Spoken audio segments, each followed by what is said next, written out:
हाय बच्चों, कैसे हो?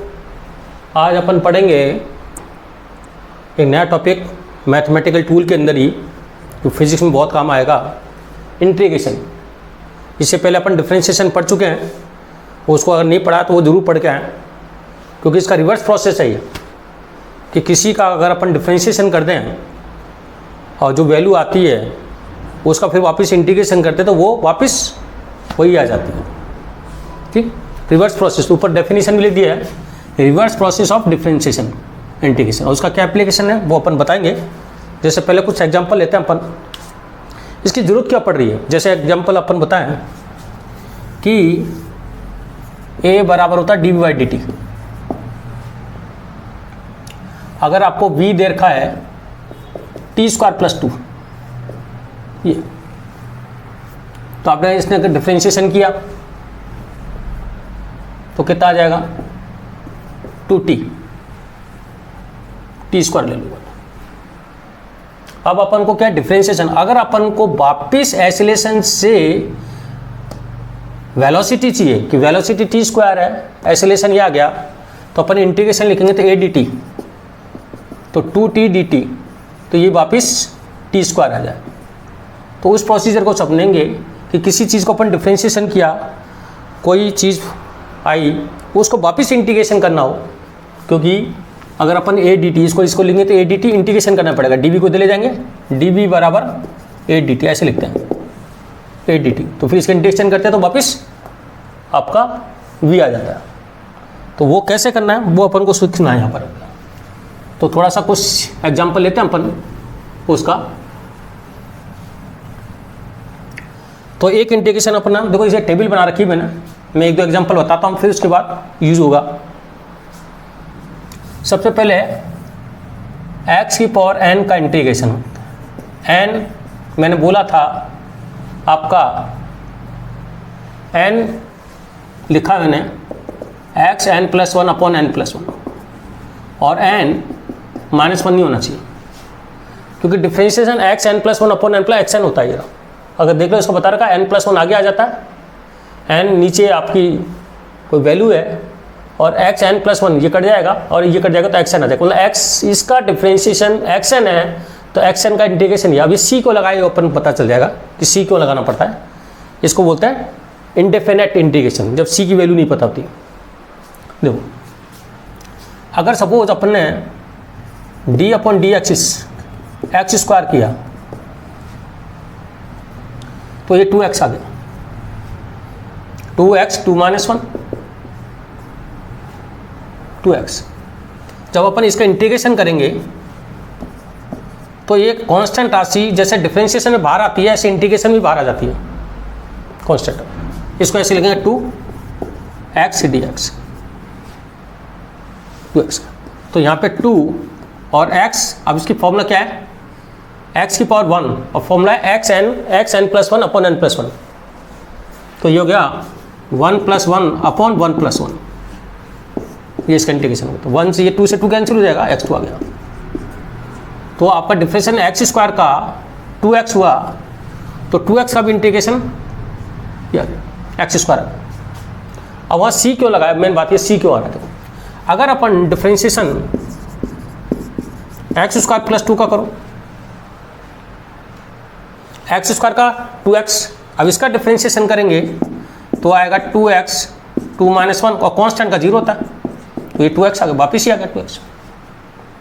अब अपन इसको 2x को वापिस इंटीग्रेट करेंगे तो अभी करा तो ये तो 2x आया, x स्क्वायर आ रहा है, ये तो 2 तो आया ही नहीं ना, गड़बड़ होगी। तो इसलिए अपन को c लगाना पड़ता अपनी तरफ से। अब c वो कुछ भी कांस्टेंट आ सकता है, क्योंकि जैसे D by D x, x3 लिखा, x स्क्वायर प्लस 6 लिखा तो भी वो 2x आएगा, क्योंकि कांस्टेंट का तो डिफरेंशिएशन 0 होता है ना, तो 2x आएगा। फिर इसका इंटीग्रेशन करेंगे तो फिर क्या लिखा, ये आना चाहिए ना वापस, तो इसको अपन c से लिख देते हैं ये। तो ये अपन को इंटीग्रेशन के साथ सबके साथ c लगाया हुआ है कि कांस्टेंट, क्योंकि हो सकता है इसके साथ जुड़ा हुआ है ये x प्लस 3, तो वो 3 नहीं आ रहा, वो वापस c में आ जाएगा 3। वो कंडीशन के हिसाब से c लिखना पड़ता है, फिर वैल्यू निकालनी पड़ती है c को। तो इसको तो बोलते हैं जहाँ पर अपन को कोई कंडीशन नहीं दे रखी तो इसको तो बोलते हैं इंडेफिनेट इंटीग्रेशन, इंडेफिनेट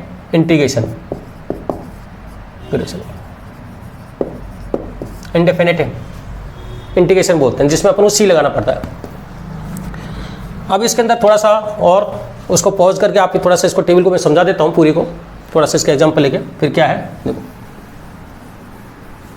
अच्छा, इसमें n 1 नहीं होना चाहिए, -1 नहीं होना चाहिए, क्योंकि -1 रखोगे तो ये इसी इंटीग्रेशन है तो ये इनफाइनाइट हो जाएगा, इसलिए लिख रहे हैं n करो -1, क्योंकि अगर x पर n -1 होगा तो 1/x हो जाएगा। 1/x का इंटीग्रेशन अलग से निकलता है कि log ex का तो 1/x, तो 1/x का ये होता है log x, तो x पर -1 एज ए 1/x है, तो 1/x का इंटीग्रेशन log ex होता है ये।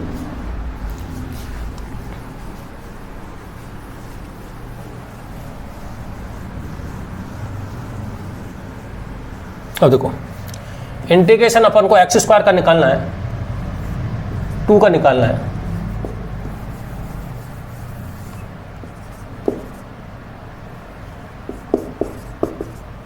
इसका निकालना है 2 का।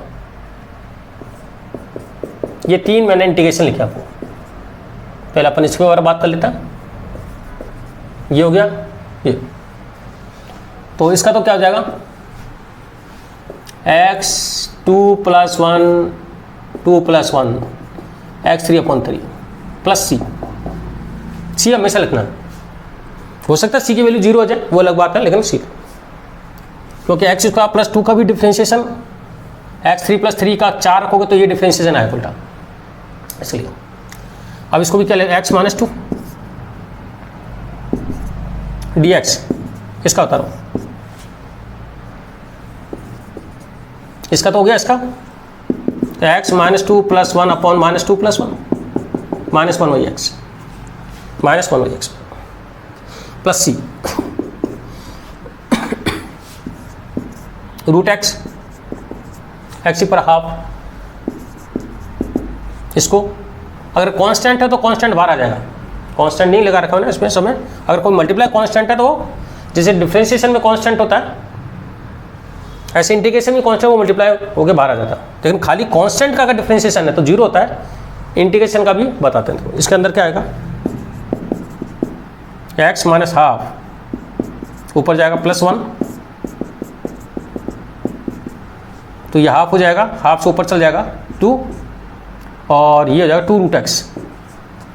देखो x - हाफ + हाफ, तो x पर हाफ, और ये हो जाएगा 1/2, 1/2 का 2 ऊपर चल जाएगा, ये हो जाएगा +c। अब थोड़ा सा अपन की बात करते हैं 2। अगर डिफरेंशिएशन होता तो कांस्टेंट का 0 होता, लेकिन इंटीग्रेशन में 2x होता है। देखो कैसे होगा, इसको अपन ऐसे लिखते हैं 2x0 पावर dx। ये थोड़ा सा ध्यान रखना, डिफरेंशिएशन कांस्टेंट का 0 होता है, इंटीग्रेशन में कांस्टेंट इंटू x आ जाता है। देखो 2x 0 + 1 तो आएगा 2x। मतलब कोई कौन सी है, कोई भी नंबर, और उसका इंटीग्रेशन करना है तो cx हो जाएगा, प्लस सी डैश इसलिए लिखा है कि कांस्टेंट अपन ने लिख दिया तो इसके नया कांस्टेंट डाल दिया प्लस सी। तो ये थोड़ा सा ध्यान रखना इसके अंदर, ठीक। और आगे अगर अपन बात करते हैं आगे,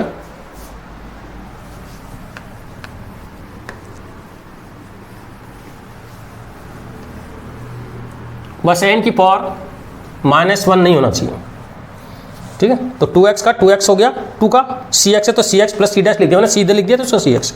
जैसे 5, तो इसका इंटीग्रेशन कितना हो जाएगा 5x, और इसका डिफरेंशिएशन क्या आएगा 5 आ जाएगा।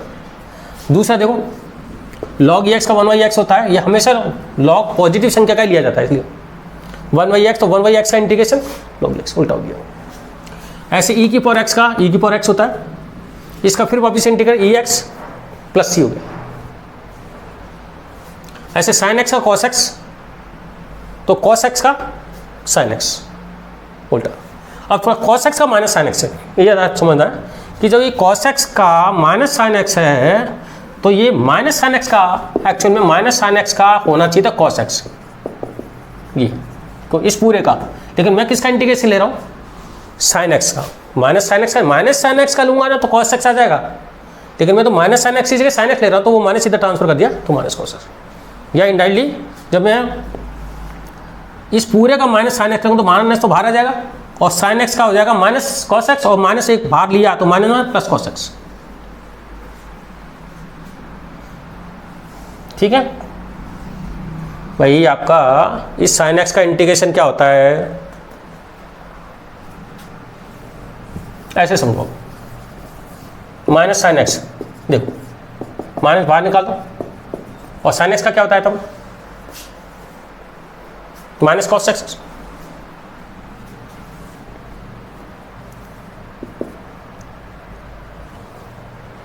तो माइनस साइन एक्स का माइनस माइनस कॉस एक्स आएगा, अपन को निकालना क्या है, साइन एक्स का, चाहिए ना, minus sine x cos x से तो होता है, ये तो लिखा है।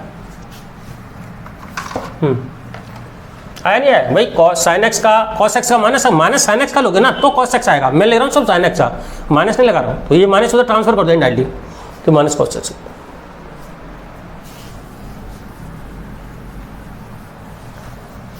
ऐसे tan x का sec square x, sec square का tan x, cot x का माइनस cos स्क्वायर एक्स। अब minus cos sec square x का मैं पूरा इंटीग्रेशन लेता हूँ तो आएगा cot x, लेकिन मैंने माइनस हटा रखा है यहाँ पे, तो इसको क्या होगा, माइनस cot x। अगर मैं माइनस कॉस sec स्क्वायर लूँगा तो माइनस माइनस प्लस वही आ जाएगा, यहाँ पे चेक करना।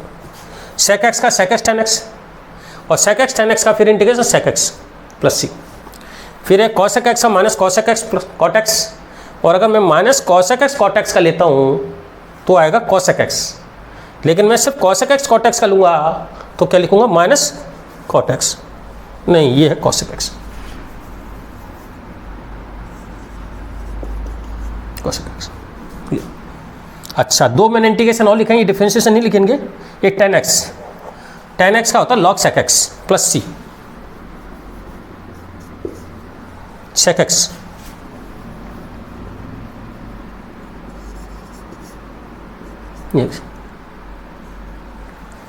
और cot x का होता है log sin x plus c।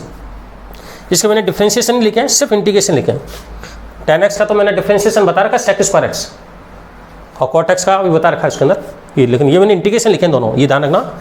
ये आपके 1 2 3 4 5 6 7 8 9 10 11, मतलब 9 डिफरेंशिएशन लिखे हुए हैं और 11 इंटीग्रेशन लिखे हुए हैं। अब देखो, अब इसका अपन अलजेब्रिक की बात करते हैं कि मल्टीप्लाई, डिवीजन, एडिशन, सब्ट्रैक्शन में कैसे लिखते हैं थोड़ा सा।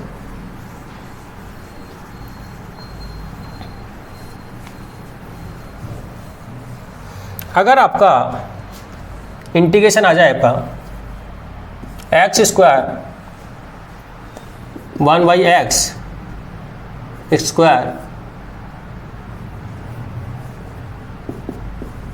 cos sec x plus sec square x, ये y है, यहाँ माइनस लगा दो, इसका इंटीग्रेशन करो अलग अलग फंक्शन, तो आपको वही सेम डिफरेंशिएशन की तरह अलग अलग इंटीग्रेशन करना है। प्लस है तो बीच में प्लस लगाना है, और माइनस है तो माइनस लगाना है। देखो अब इसका डिफरेंशिएशन, इसका हो जाएगा x2 + 1 अपॉन 2 + 1,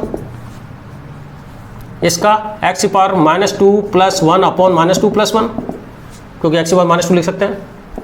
cos x का देखो, cos x का होता है sin x, तो ये हो जाएगा माइनस sin x, क्योंकि माइनस लगाया तो माइनस sin x, और sec स्क्वायर x का क्या लिखा है, tan x plus tan x plus c, तो ये तो हो जाएगा आपका x3 अपॉन 3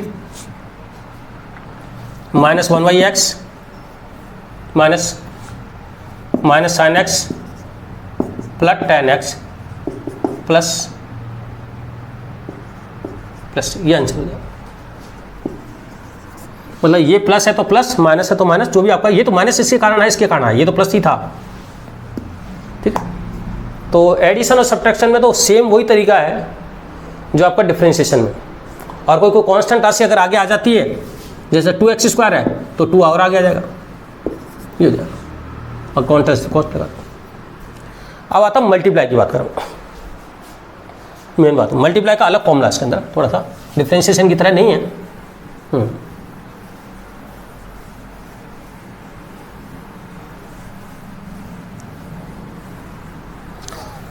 जैसे x sin x,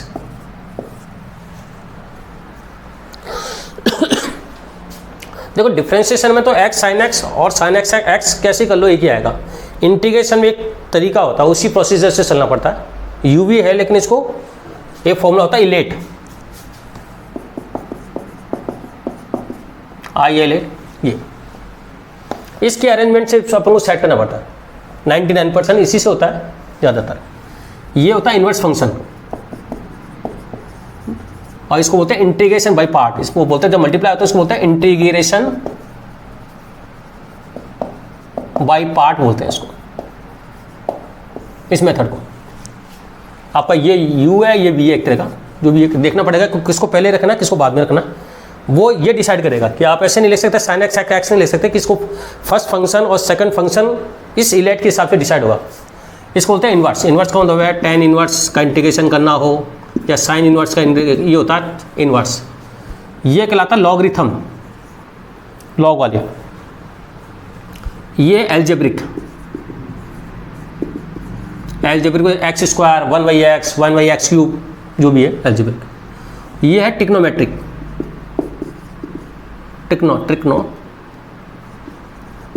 मैट्रिक।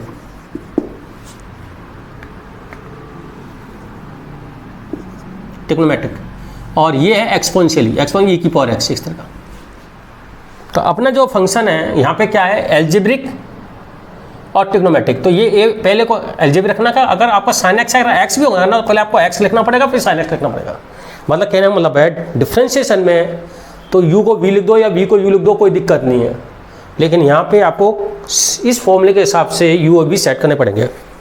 तो फॉर्मूला ये होता है, बता दूँ आपको, इस हिसाब से u into v, u first function होगा, v सेकंड फंक्शन होगा, और u और v इसके हिसाब से डिसाइड होंगे, इस फॉर्मूले के हिसाब से डिसाइड होंगे।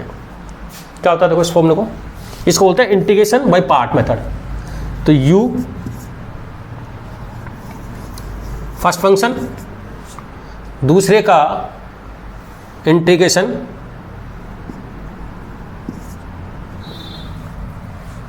एक,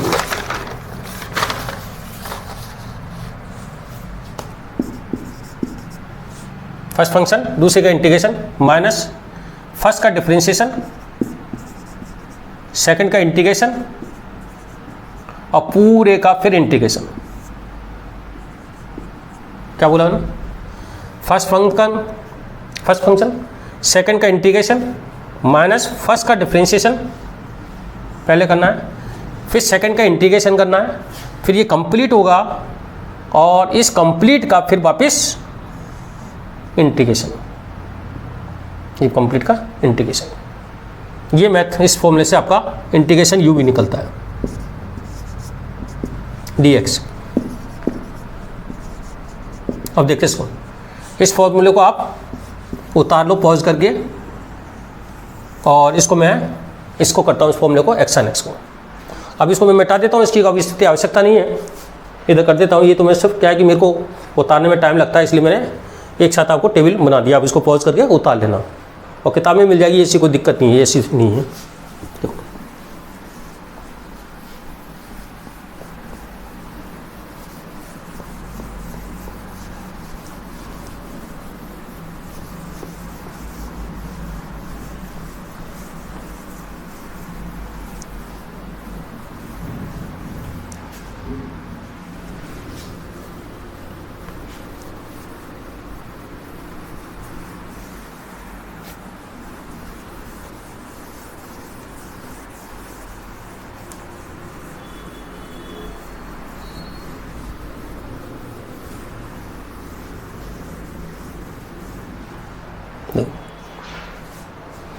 इंटीग्रेशन आपका x sin x।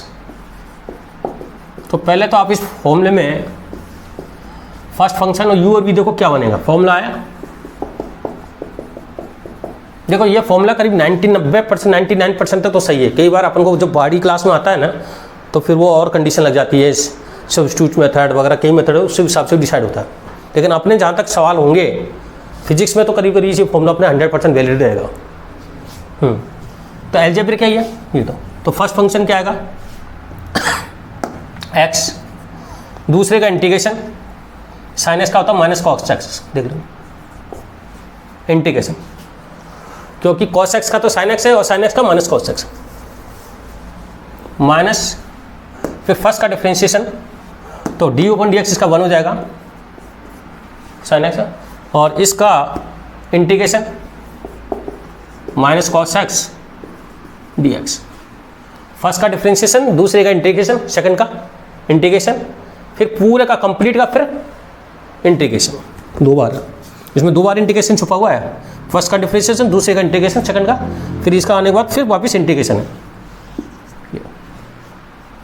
तो हो जाएगा minus x cosec x plus हो जाएगा ये हो जाएगा कॉसेक एक्स डी एक्स, तो ये हो जाएगा माइनस कॉस का साइन एक्स होता है sine x minus x cosec x,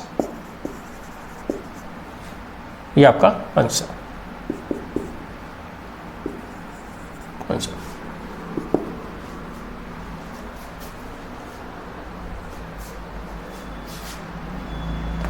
ये इसका चेक करें, इसका डिफरेंशिएशन ये आता है नहीं आता, देखते चलो इसका डिफरेंशिएशन करते हैं दोबारा, एक बार इसको देख लेते हैं, इसका डिफरेंशिएशन साइन एक्स का कॉसेक एक्स माइनस, अब ये यू वी फंक्शन हो गया फर्स्ट फंक्शन, सेकंड का डिफरेंशिएशन प्लस सेकंड फंक्शन, इसका डिफरेंशिएशन और ये 0,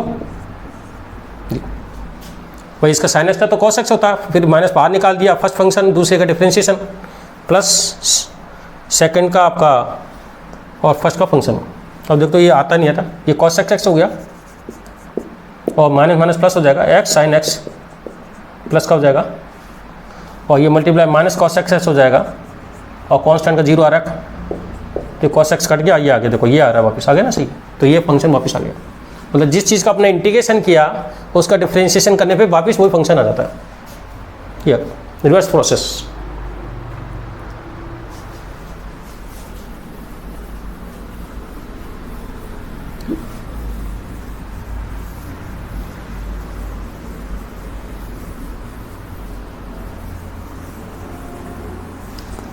अच्छा, डिफरेंशिएशन तो हम करीब करीब सभी फंक्शन का कर लेते हैं, इंटीग्रेशन जरूर नहीं अपन हर फंक्शन का कर पाए, उसके लिए सब चीज़ देखनी पड़ती है कि उसके अंदर सब्स्टिट्यूट क्या रख देते हैं, जरूरी नहीं हर चीज़ का इंटीग्रेशन उसके अंदर मिले। जैसे अपन एक क्वेश्चन होता है एक्स ई एक्स,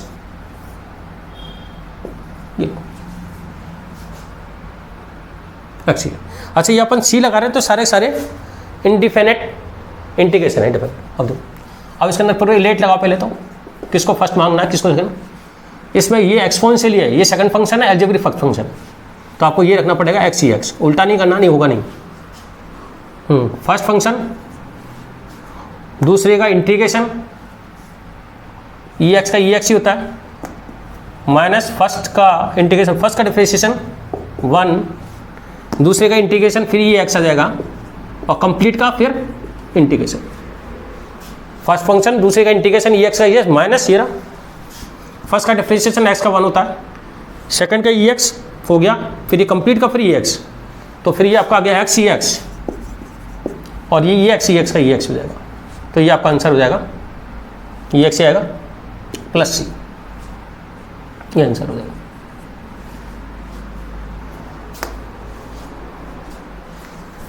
अब एक थोड़ा सा एग्जांपल ऐसा लेते हैं, जैसे log x, इसका इंटीग्रेशन करें,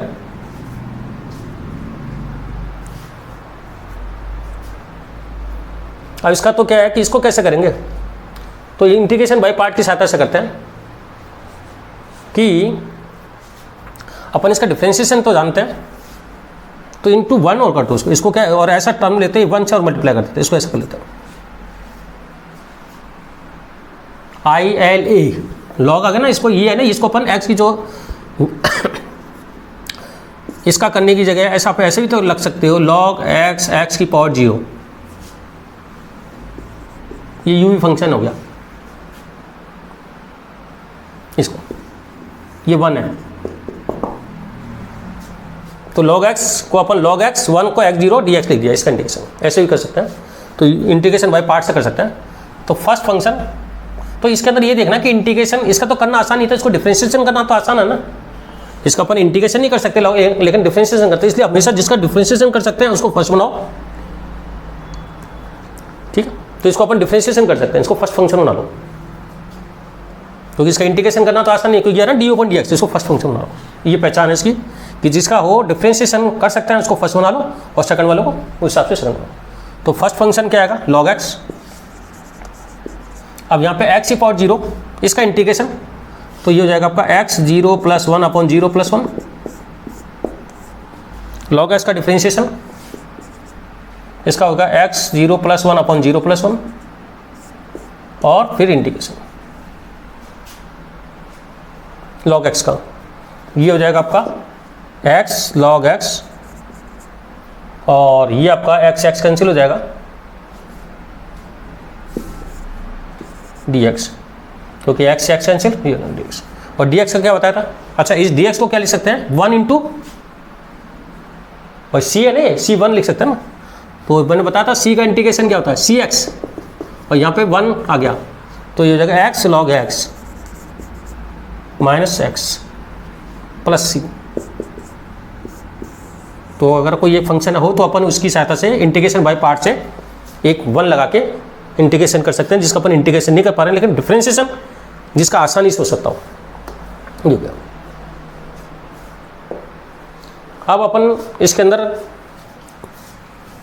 एक टॉपिक और पढ़ते हैं जिसमें मल्टीप्लाई, ये तो मल्टीप्लाई का है, डिवीजन इसमें नहीं होता है, डिवीजन सब्स्टिट्यूशन मेथड था, एक मेथड और होता है सब्स्टिट्यूशन मेथड।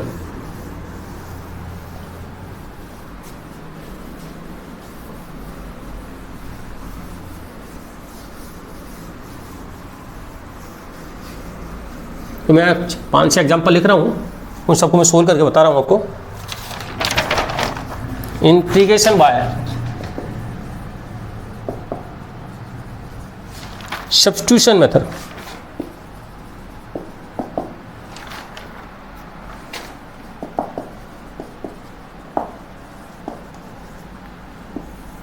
ये बहुत इंपॉर्टेंट मेथड है। जैसे मैंने एक एग्जांपल ले रहा हूँ, x + 1 + x², इसको इंटीग्रेट करना है,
सबसे पहले अपन लेते हैं इसका इंटीग्रेशन। ये देखो पहले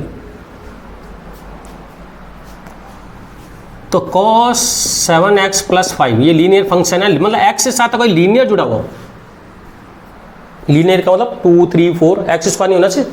जो भी अपने इंटीग्रेशन पढ़े sin x cos x tan x, x है ना, x के साथ कोई कोफिशिएंट जुड़ा हुआ कांस्टेंट टर्म तो करना, x² नहीं होना चाहिए, इसका करना। लेकिन अपन ने तो इसका पढ़ा है ना इंटीग्रेशन, cos x dx का पढ़ा है, ये तो x नहीं है ना, तो अपन इसको क्या करते हैं, इसको पूरे को इस तरह लाते हैं, x dx या t dt इस तरह आनी चाहिए, मतलब या तो x आए या dx आए, t dt इस तरह आना चाहिए। तो क्या करते हैं अपन, देखो 7x + 5 = t एज्यूम कर लिया, तो ये तो एक तरह का cos t हो जाएगा, अब ये टी आएगा तो ये भी डी टी होना चाहिए, फिर अपन दोनों तरफ डिफ्रेंशिएशन कर देते हैं।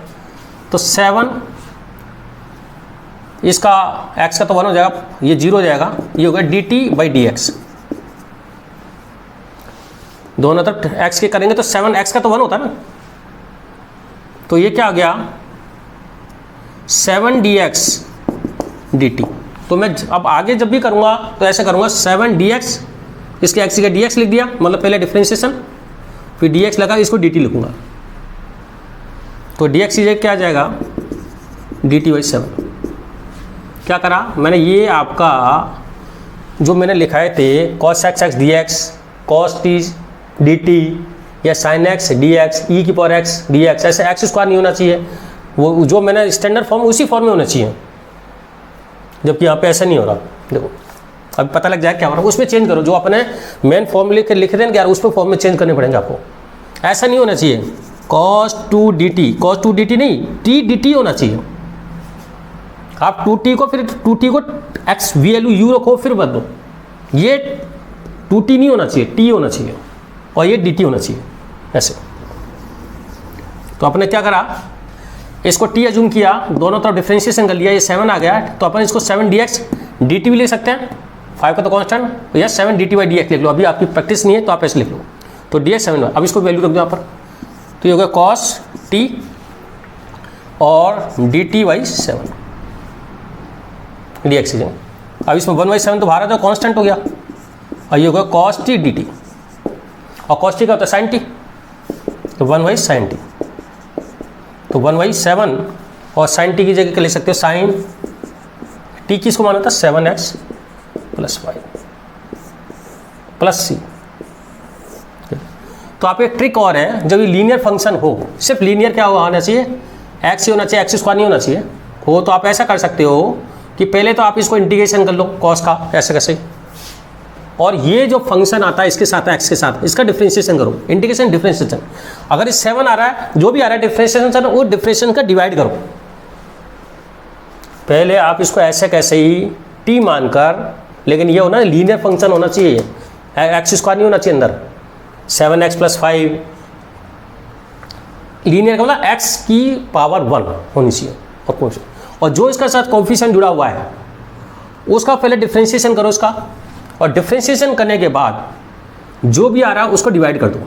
तरीका तो ये है, लेकिन मैं ट्रिक बता रहा हूँ, डिवाइड कर दो, ये आंसर हो जाएगा। जैसे एक एग्जांपल लेता हूँ मैं आपको,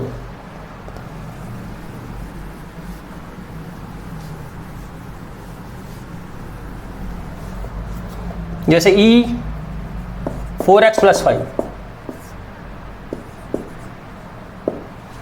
ये अब अपन को ये पता है e की पावर x होता है, लेकिन ये लीनियर फंक्शन है। क्या है लीनियर फंक्शन, मतलब जिसकी पावर x की पावर a की है, उसको लीनियर फंक्शन कहते हैं। तो आप इसका इंटीग्रेशन उसी तरह से कर सकते हो जैसे करते आ रहे हो। तो e की पावर x ये लिख दो, और इसका करो डिफरेंशिएशन, और इसका डिफरेंशिएशन होता है 4, वो डिफरेंशिएशन को मल्टीप्लाई नहीं करना है, डिवाइड करना है, ये आंसर आ जाएगा प्लस आंसर।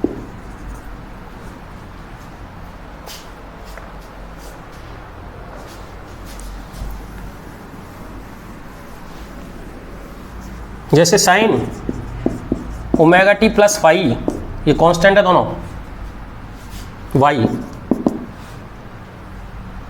अब इसका इंटीग्रेशन करना है तो माइनस ये लीनियर, ये t अपन को करना है इसका इंटीग्रेशन dt, ये तुम SHM में पढ़ोगे इस तरह का। तो साइन का होता है माइनस cos, ये कांस्टेंट है, और फिर इसका डिफरेंशिएशन ओमेगा डिवाइड कर दो +c। लेकिन ये तभी कंडीशन है, ये लीनियर फंक्शन होना चाहिए, स्क्वायर वगैरह नहीं होना चाहिए, सिर्फ t, और बाकी सब कांस्टेंट होने चाहिए। कांस्टेंट से इधर मल्टीप्लाई और इधर कांस्टेंट ही एडिशन, ये तो ही अप्लाई होगा।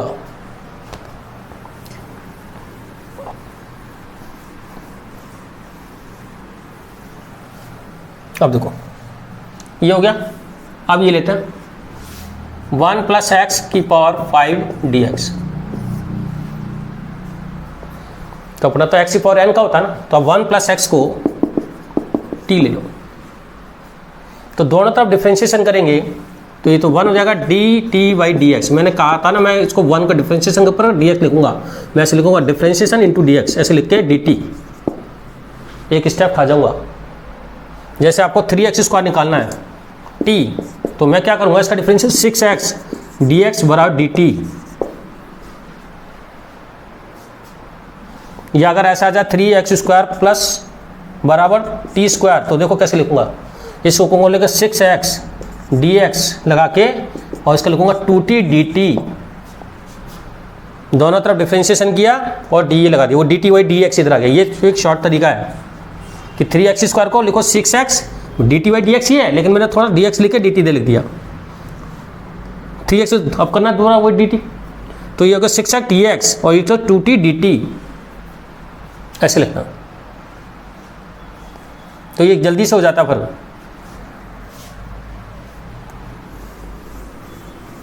हाँ, तो ये क्या आ गया 1 dx और ये हो गया dt, ये हो गया ना, इसको कर रहा है 1 dx और dt का dt, या dt बाई dx का तो 1 आ जाएगा, वही बात है।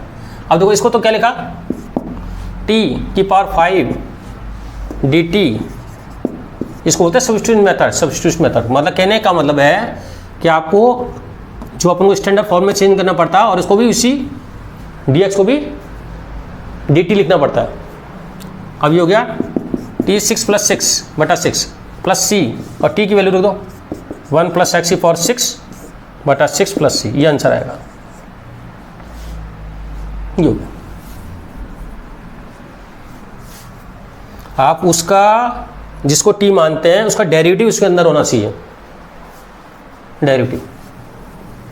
और देखते हो अब थोड़ा सा,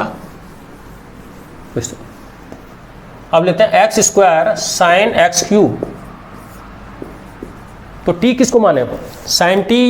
ऐसा करो कि एक्स क्यूब को अगर t मानते हैं तो इसको क्या लिखेंगे 3x² dx बराबर dt, मतलब आप उसको xt मानो जिसका डेरिवेटिव इसके अंदर अवेलेबल हो, तो ये क्या हो जाएगा x² dx को अपन ये x² है ना, ये x² dx को लिख सकते हैं dt बाई 3। आप किसको t मानना है, उसको t मानो जिसका डेरिवेटिव उसके अंदर ही अवेलेबल हो, dx के साथ जुड़ा हुआ हो, उसका डेरिवेटिव dx के साथ जुड़ा हुआ हो। डेरिवेटिव का मतलब है इसका 3x² हो सकता है, और 3 तो नीचे आ जाएगा, उसका x² जिसका डेरिवेटिव x² होता है, 3x² होता है, उसका डेरिवेटिव dx के साथ जुड़ा हो, ये इसको नहीं मानना इसको। तो क्या आ जाएगा देखो, तो x² dx को तो लिख सकते हैं dt बाई 3, और साइन एक्स को लिख सकते हैं साइन t dt बाई 3, ऐसे। ये साइन t और ये किसको x मानना है, t मानना है, जिसका डेरिवेटिव dx के साथ जुड़ा हुआ हो, अटैच हो।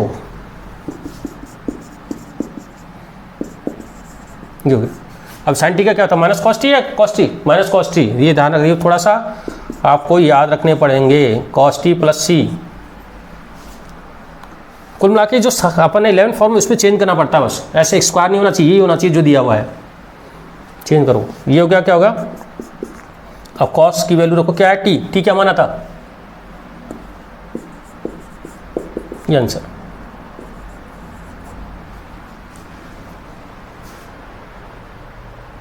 ये आ गया इसको, यहाँ तक आने के बाद तो फिर आप कर ही सकते हो। तो आपका ये देखते हैं, चलो अगला वाला देखो,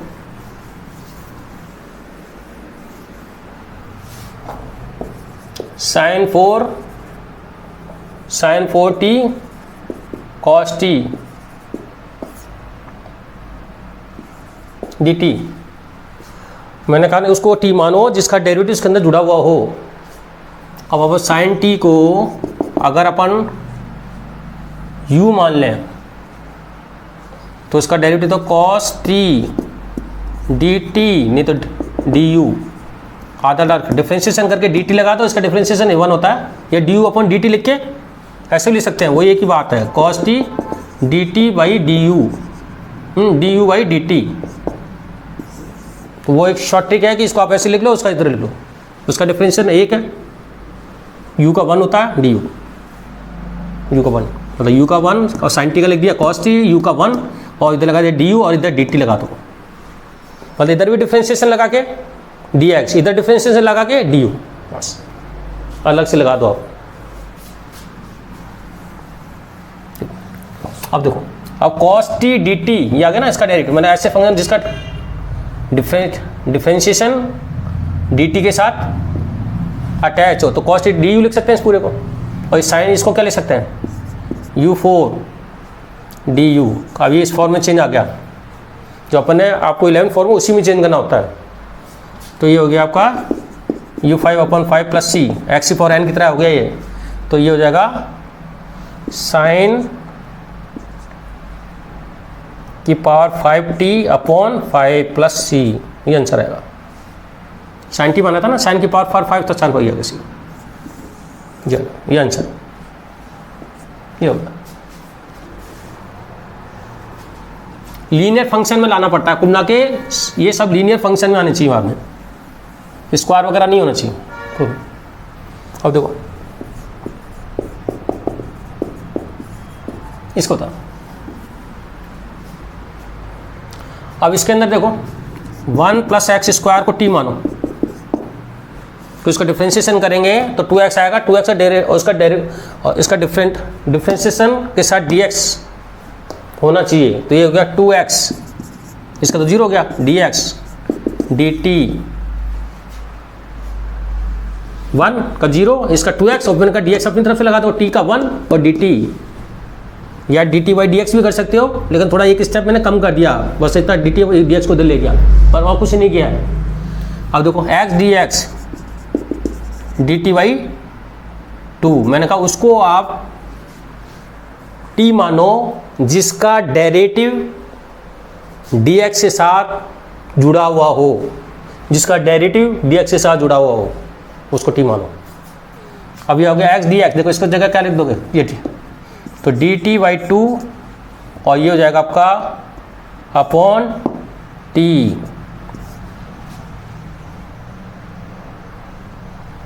और ये 1/2 आ जाएगा, 1/2 बाहर आ जाएगा, और ये हो जाएगा dt/t, और ये क्या, ये एक तरह का log x, dx/x है ये, x/1, तो ये होता है 1/t log x और 1/t log, और x की जगह क्या आ जाएगा, नहीं t आएगा नहीं, और t की जगह t क्या माना था 1 + x²,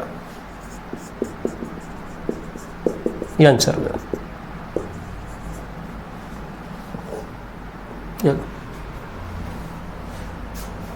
अब थोड़ा सा इसके बारे में बात करें, साइन स्क्वायर कुछ, मैंने कहा लीनियर फंक्शन में चेंज करना है, ये तो स्क्वायर तो होना नहीं, इसमें है ही नहीं। देखो डिफरेंशिएशन की तरह नहीं है कि सब इसको x मानो, इसका थोड़ा अलग तरीका है, इसको इस तरह करना पड़ता है, इसको मतलब लीनियर फंक्शन में लाना पड़ता है पूरे को। तो पहले cos² x का ले लेते हैं, एक फॉर्मूला होता है, ये ट्रिग्नोमेट्री में होता है, cos 2x 2 cos² x - 1,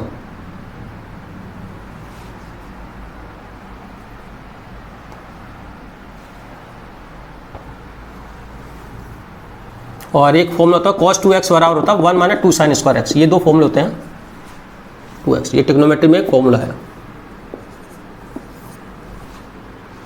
इन दोनों की, क्योंकि ये स्क्वायर को इसमें चेंज करता है। तो ये cos² x को अपन लिख सकते हैं 1 + cos 2x / 2, इसको इधर ले आए, ये हो गया cos² x, 1 को इधर ट्रांसफर कर दिया, 2 को नहीं दे, तो आप इसका इंटीग्रेट कर दो, इसका इंटीग्रेशन का मतलब इसका इंटीग्रेशन करना होता, तो 1/2 का तो अलग से इंटीग्रेशन करो,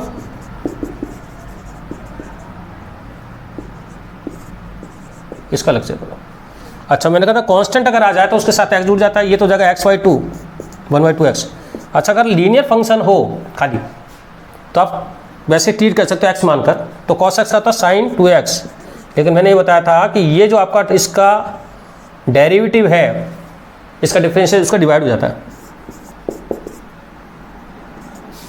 ये जल्दी करने का तरीका है, बाकी तो आप cos 2x को t मान लो, वही है, 2x को t मानोगे, 2dx बराबर dt, dx बराबर dt/2, तो क्या लिखोगे, cos T D T by two, 1/2 बाहर आ जाएगा। इसको ऐसे तो लिखोगे अगर इस तरह से करोगे तो कॉस टी डी एक्स को डी टी बाई टू, 1/2 बाहर आ गया, और कॉस टी डी टी का मतलब है साइन टी, और साइन टी का मतलब कॉस साइन 2x टी। और बाकी आप मैंने कहा लीनियर फंक्शन हो तो आप डायरेक्ट कर लो, और लेकिन इसका डिफ्रेंशिएशन जो आता है उसका डिवाइड कर देना। ये आ गया आंसर। ठीक है, ये सब्स्टिट्यूट मेथड कहलाता है। ये बहुत इंपॉर्टेंट मेथड है। ठीक है, आपको डिफ्रेंशिएशन की तरह नहीं करना है सिर्फ साइन एक्स को स्क्वायर, वहाँ का थोड़ा अलग तरीका है, और इंटीग्रेशन में थोड़ा अलग है। इंटीग्रेशन में सब्स्टिट्यूट मेथड से करना पड़ता है सर सबको, इस फॉर्म मेन फॉर्मूले में चेंज करना पड़ता है।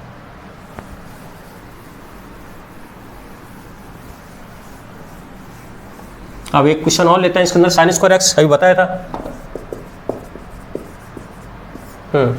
अभी मैंने फॉर्मूला बताया था cos 2x is equal to 1 minus 2 sine square x. Linear function में चेंज करो तो sine square x 1 minus cos 2x divided by 2, क्योंकि इसको इधर ट्रांसफर कर दिया, इसको इधर भेज दिया, तो इसको लिख सकते हैं 1 माइनस कॉस 2x बाई 2। अच्छा, उसमें 2 लगाना मुझे भूल गया था कि शायद एक 2 को लगाना उसके अंदर, शायद देखना 1 माइनस कॉस 2x लिखा था ना, एक 2 और इधर भी आएगा तो उसको सही कर लेना। तो 2 प्लस था ना ये, तो इधर 2 कर लेना, तो उसको उधर आया था साइन, इसका उत्तर आएगा साइन 2x अपॉन 2, और ये 2 और आएगा, और ये आएगा x/2, ये आएगा आंसर। उसको सही कर लेना, मैंने मिटा दिया, उसको सही कर लेना। ठीक, ध्यान नहीं रहा। तो ये क्या हो गया, 1/2 dx, 1/2 बाहर निकाल दो cos 2x dx, तो ये तो हो जाएगा x/2। अच्छा, ये लीनियर फंक्शन है, तो लीनियर फंक्शन में तो आप कुछ नहीं करना, आपको ऐसे ऐसे उतारो और उसका जो डिफरेंस है उसको डिवाइड कर दो।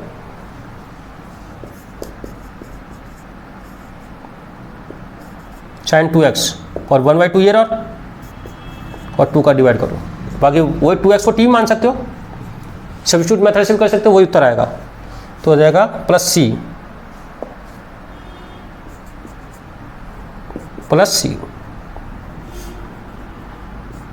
जी, इसका डिवाइड कर दिया, ये आपका आंसर हो गया। ठीक, अब इसकी थोड़ा सा एप्लीकेशन देखते हैं अपन, एक दो। अच्छा, एक है डेफिनेट, इसमें सी लगाने की जरूरत नहीं पड़ती। देखो, डेफिनेट इंटीग्रेशन, डेफिनेट इंटीग्रेशन में क्या होता है, जैसे आपका आ गया एक्स स्क्वायर और 2 से 3 dx, लिमिट लगा देते हैं, बोलते हैं लिमिट। जब लिमिट नहीं लगी होती तो सी लगाना पड़ता है, उसकी वैल्यू निकालनी पड़ती है, वो आपको कंडीशन के हिसाब से निकालनी पड़ेगी। वो सवाल जब अपन कराएंगे तब पता चलेगा, अभी तो आप सी लगाओ। इसको इंटीग्रेशन करो, x2 + 1 अपॉन 2 + 1, और ये लगा 2 और 3 ऐसे, ये हो गया x3 अपॉन 3 ऐसे। पहले इंटीग्रेशन कर लो, ये लिमिट यू लगा दो, फिर पहले अपर लिमिट लगाओ उस पर, जहाँ जहाँ x है उसकी जगह अपर लिमिट 3/3/2, फिर माइनस करके उस पूरे फंक्शन में जहाँ जहाँ x और 2 रख दो, माइनस करके, बस। अब वो सी लगाने की जरूरत नहीं है। ये आंसर, ये आएगा 9/2, 9 27 27/2 माइनस 8/3, जो भी आएगा, ये 3 आएगा, सॉरी 3 आएगा ना,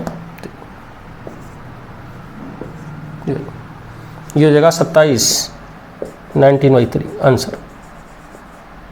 कुछ नहीं है, आपको डेफिनेट के अंदर लिमिट, और वो इंटीग्रेशन तो वही प्रोसीजर से होगा, पर लिमिट वो लगानी पड़ती है। पहले अपर लिमिट पूरे फंक्शन में माइनस करके फिर लोअर लिमिट घटाना है। अब आता है इसकी एक एप्लीकेशन और है जो अपन यूज करेंगे।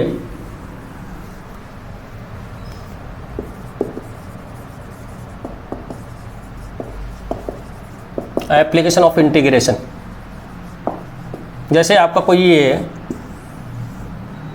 इसका एरिया निकालना हो, यहाँ से यहाँ तक का, देखो अपन ट्रायंगल का एरिया निकाल सकते हैं, रेक्टेंगल का एरिया निकाल सकते हैं, इसका तो नहीं निकाल सकते ना। तो अपन क्या करते हैं, ये y है और ये x है, एक छोटी सी स्ट्रिप लेते हैं इसके अंदर इस तरह का dx की, और ये सपोज y1 है यहाँ पर।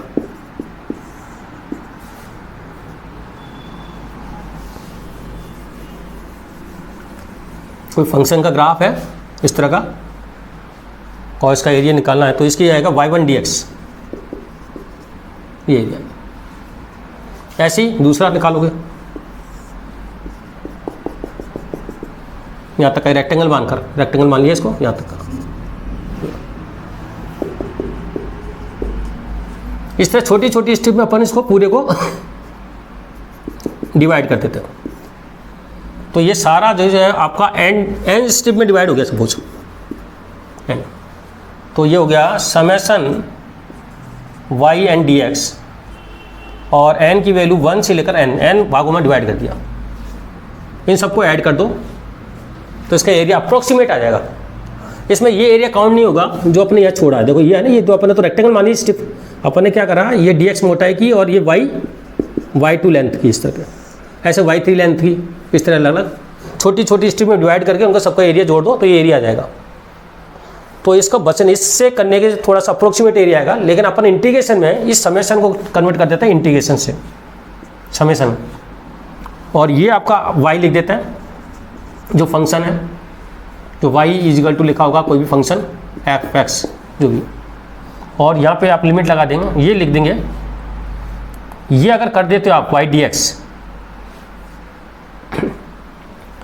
और लिमिट लगा दी, जैसे अपन को यहाँ से निकालना x1 से और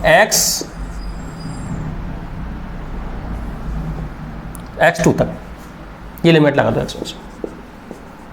मतलब जो एरिया अपन इससे निकाल रहे थे अलग अलग करके, बजाय आप y dx करके, अभी बताऊंगा एक एग्जांपल x की dx, तो ये एरिया आ जाएगा यहाँ तक का, ये एरिया।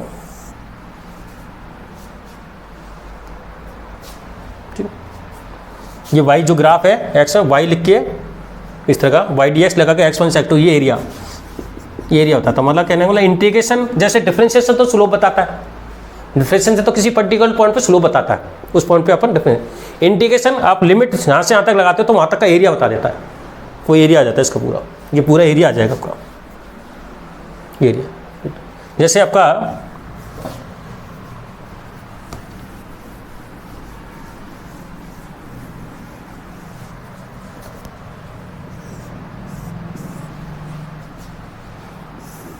ये e की पावर x का ग्राफ है, और आपको यहाँ निकालना है x बराबर 1 से लेकर x बराबर 4 तक का एरिया निकालना है, और ये y बराबर ex का ग्राफ है, ये एरिया निकालना। तो आप क्या करोगे, y dx x1 तो 1 हो गया, x4 4 हो गया, लेकिन ये ध्यान रखना ये जो ग्राफ है ना, इसकी ये ग्राफ एक्चुअल में फंक्शन और एक्स एक्स के मध्य एरिया है। ये कहाँ तक का, फंक्शन का ग्राफ और एक्स एक्स, नीचे तक का नहीं है। इसमें नीचे की बाउंड्री कहाँ तक है, नीचे वाली एक्स तक की है, क्योंकि नीचे आएगा तो फिर वो अलग से होगा, यहाँ तक का। मतलब ग्राफ और एक्स एक्स के मध्य area, graph area between graph and X axis, ये ध्यान रखना, graph area between graph and X axis, ये ध्यान रखना। अब इसको लिख दो आप e की पावर x dx, और e की पावर x का e की पावर x ही होता है, अपर लिमिट, फिर आपका e की पावर 4 माइनस e की पावर 1, ये आंसर आएगा।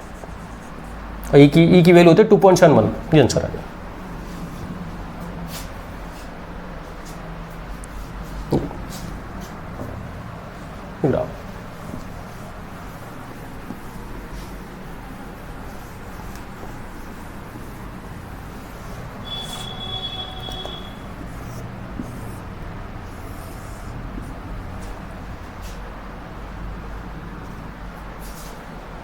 ये साइन एक्स का ग्राफ है,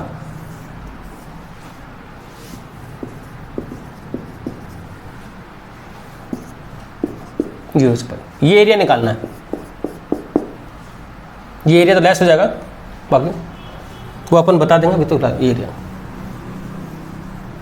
तो ये स्टेप dx, तो y dx कोई लिमिट लगा के और ये 0 से पाई ये एरिया। देखो अगर x एक्स के ऊपर है तो एरिया पॉजिटिव आता है और x एक्स से नीचे तो एरिया नेगेटिव आएगा। और आपने 0 से पाई कर दिया, 0 से 2 पाई, ये अपन आगे पढ़ेंगे थोड़ा सा इधर, तो ये इसमें से लेस कर देगा, समेशन बताता है, मतलब इसको लेस कर देगा, इसलिए मैंने अभी पॉजिटिव लिया है। ठीक है, अगर आपने पूरा 0 से 2 पाई ले लिया ना तो इसको एरिया और इसको एरिया काउंट तो करेगा, लेकिन ये प्लस को तो प्लस कर देगा, माइनस को लेस कर देगा। ठीक है, तो साइन क्या होगा, साइन एक्स डी एक्स 0 से पाई, और साइन एक्स है ये तो माइनस कॉस एक्स होता है, लिमिट लगाओ पाई से 0, और ये माइनस कॉस पाई, फिर upper limit minus cos 0, minus cos pi minus cos 0, तो कॉस पाई की वैल्यू तो -1, तो 1 -1 माइनस और माइनस कॉस 0 की वैल्यू थी 1, कॉस 0 1, तो ये तो क्या 1 + 1 2। तो अपन किसी एक्स एक्स ग्राफ और उसके ग्राफ और एक्स एक्स के मध्य एरिया निकाल सकते हैं। बाकी तो अपन जब चैप्टर पढ़ेंगे पूरी डिटेल बताएंगे, लेकिन एक थोड़ा सा आइडिया दे दिया है जो अपन को फिजिक्स में बहुत काम आएगा। मतलब ये चीज़ें फिजिक्स में काम आएगा, आपको अलग से नहीं लगेगा, आपको कॉन्फिडेंस जनरेट हो जाएगा कि मैं थोड़ा सा इंटीग्रेशन जानता हूँ। नहीं तो बच्चा क्या होता है कि यार ये इंटीग्रेशन आ गया आप कैसे करूँ, वो नहीं आएगी। थोड़ा सा उसको अपन जैसे जैसे आएगा उस जगह अपन सोल्व करेंगे, तो आपको ये प्रोसीजर मैंने बातें बता दी हैं। तो आप इसको पढ़ें, डिफ्रेंशिएशन के टॉपिक को ढंग से पढ़ें, इंटीग्रेशन को ढंग से पढ़ें, फिर और जैसे अपन एग्जाम में उसमें आएंगे, क्वेश्चन में आएंगे, तो अपन उसको यूज़ करके बताएंगे तो और अच्छी तरह क्लियर हो जाएगा। तो ये बेसिक अपना तैयार रहना चाहिए, जिससे वहाँ पे घबराए नहीं। Thank you.